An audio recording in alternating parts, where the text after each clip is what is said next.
Hello students. देखिए, class 12th भौतिक विज्ञान में हमारा चैप्टर 29 चल रहा है। देखिए, जिसका नाम था अर्धचालक संधि डायोड। और कल हमने अर्धचालकों के प्रकार और जो हमारे बाह्य अर्धचालक थे हमने उसके प्रकार को पढ़ा था, जिनमें पी टाइप अर्धचालक और एन टाइप अर्धचालक।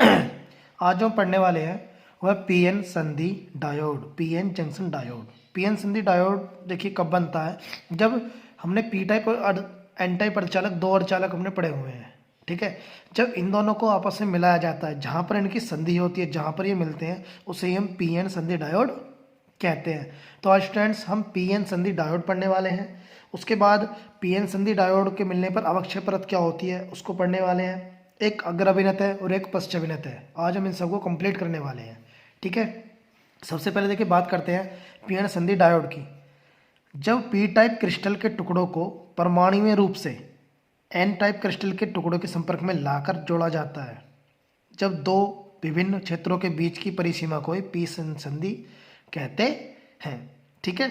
जब हम पी टाइप अर्धचालक और एन टाइप अर्धचालक दोनों को संपर्क में रखा जाता है तो उनके बीच जो वो परिसीमा होती है, उनका जो जुड़ना होता है एक दूसरे में, संपर्क, एक दूसरे के से संपर्क जो होता है तो उनका, उसे ही हम पीएन संधि डायोड कहते हैं। देखिए चित्र के माध्यम से यहाँ बताया गया है, जैसे ये दिया हुआ है पी टाइप और ये दिया हुआ है एन टाइप, और जहाँ पर जो ये मिल रहे हैं, ये जो दिया पॉइंट बीच का, यहाँ पर क्या बोल सकते हैं हम कि ये पीएन संधि हो रही है, ठीक है। और पीएन संधि का जो प्रतीक चिन्ह होता है, देखिए उसे इसके द्वारा से दर्शाया जा सकता है।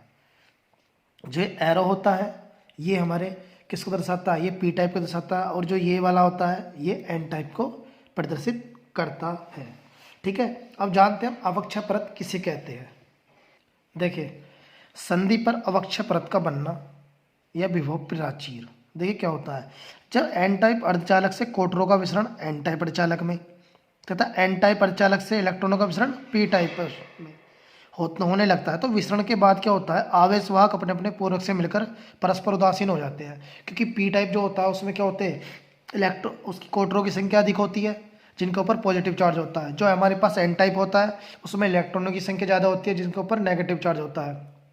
जब इन दोनों को आपस में रखा जाता है तो क्या होता है, जो पी टाइप से हमारे कोटर है वो एन टाइप की ओर, और जो एन टाइप से हमारे इलेक्ट्रॉन होते हैं वो पी टाइप की ओर गति करने लगते हैं। देखिए स्टूडेंट्स, यहाँ मैंने पी टाइप और एन टाइप जो हमारे पास अर्धचालक है उन्हें परमाणुीय रूप में मैंने प्रदर्शित किया हुआ है। देखिए अब मैंने क्या किया है, जब पी टाइप अर्धचालक है ये तो हमारा, ये हमारे पास एन टाइप अर्धचालक है, जब इन दोनों को मैंने एक दूसरे के संपर्क में रख दिया तो ये जो पॉइंट होता है इसे ही हम बोलते हैं पीएन संधि।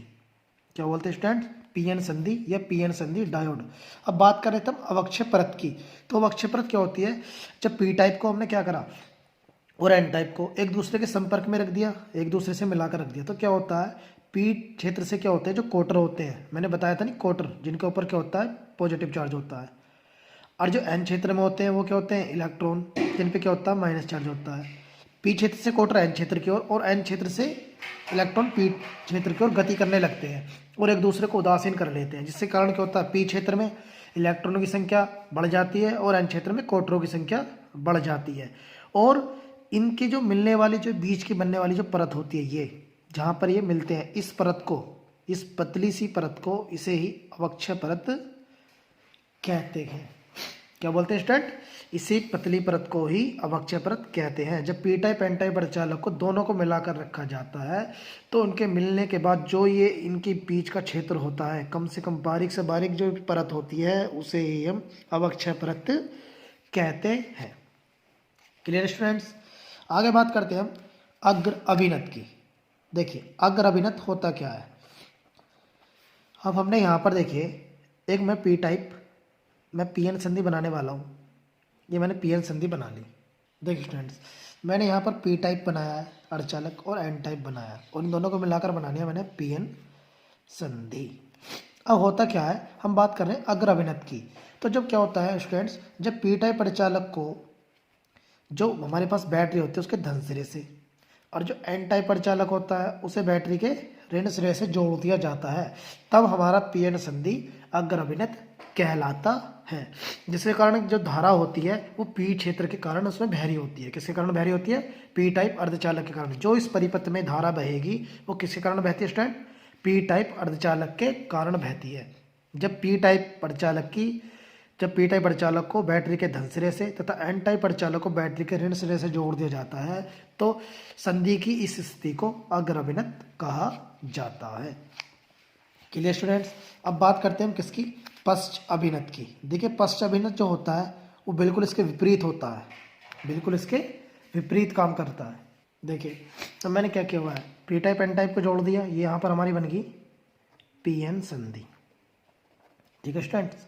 अब हम क्या करने वाले हैं, जब पी टाइप प्रचालक को बैटरी के ऋण सिरे से तथा एन टाइप प्रचालक को बैटरी के धन सिरे से जोड़ दिया जाता है तो संधि की जो यह स्थिति होती है इसे ही हम पश्च अभिन्नत कहते हैं, क्योंकि इसमें जो धारा बह रही होती है वो किसके कारण बह रही होती है स्टूडेंट्स, एन टाइप अर्धचालक के कारण।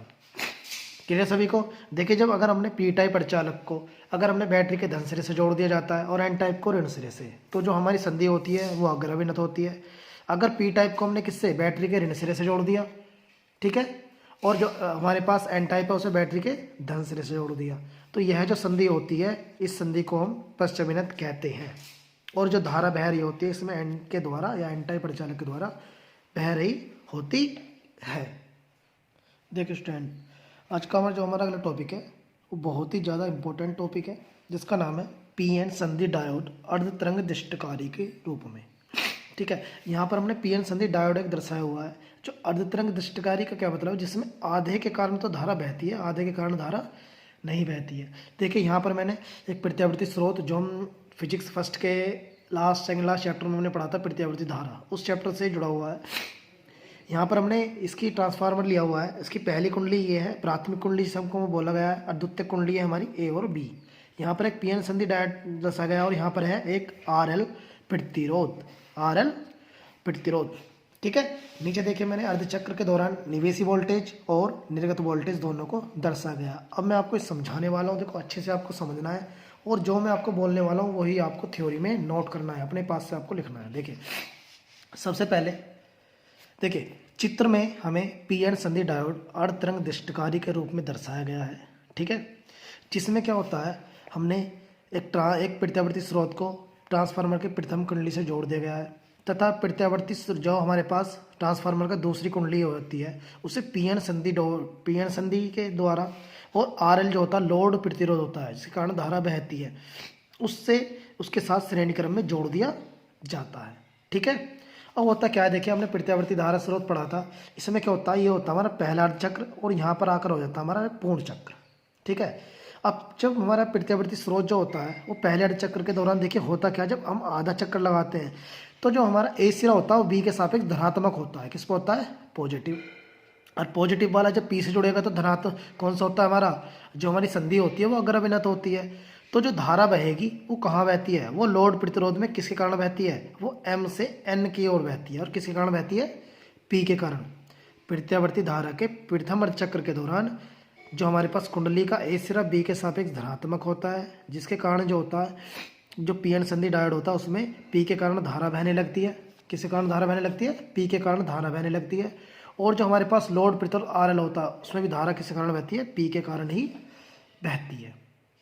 ये बात खत्म हो गई। अब दूसरे की बात करते हैं, जब प्रत्यावर्ती धारा के दूसरे अर्धचक्र के दौरान जब नीचे से हम यहाँ आते हैं, ठीक है, तो जब हमारे पास इसका ए सिरा होता है द्वितीय कुंडली का ए सिरा, वो दूसरे के सापेक्ष आपके ऋणात्मक हो जाता है और ये धनात्मक होता है, जिसके कारण क्या होता है, ये पश्चाभिन्नत हो जाता है। और पश्चाभिन्नत के कारण इसमें कोई भी धारा नहीं बहती है, जिसके कारण जो आर एल में धारा होती है वो शून्य होती है। इसका मतलब उसमें भी कोई भी धारा नहीं बहती है। इससे हम क्या कह सकते हैं कि जो प्रत्यावर्ती धारा आधे चक्रों के दौरान तो धारा बहेगी लेकिन दूसरे आधे चक्र के दौरान धारा नहीं बहती। इसलिए क्या होता है, जो हमारे पास निर्गत वोल्टेज होती है उसके निचले सिरे कट जाते हैं और धारा कैसी बहती है, रुक रुक कर बहती है, क्योंकि यहाँ से यहाँ तक तो देखिए धारा बह रही है लेकिन दूसरे चक्र के दौरान धारा नहीं बह रही है। फिर जब पहला चक्र के दौरान बहेगी फिर नहीं बहेगी, फिर बहेगी फिर नहीं बहेगी। इसके कारण क्या, धारा रुक रुक कर बहती है, जिसे देखिए मैंने निर्गत वोल्टेज के माध्यम से समझाया हुआ है। जब हमने पहला चक्र दोहराया तो हमारे पास निर्गत वोल्टेज निकल रही है, लेकिन जब दूसरा चक्र दोहराया तो उसमें धारा कोई भी नहीं बह रही। फिर देखिए आधे चक्र के दौरान धारा बह रही है, फिर नहीं बह रही है, फिर बह रही है, फिर नहीं बह रही है। स्टूडेंट, ये डेरिवेशन जो है ये बोर्ड एग्जाम के लिए बहुत बहुत ज़्यादा इंपॉर्टेंट है। ये हर साल ये दो डेरिवेशन है, एक अर्धतरंग दृष्टिकारी है और एक पूर्ण तरंग दृष्टिकारी है, जिसको हम कल पढ़ने वाले हैं।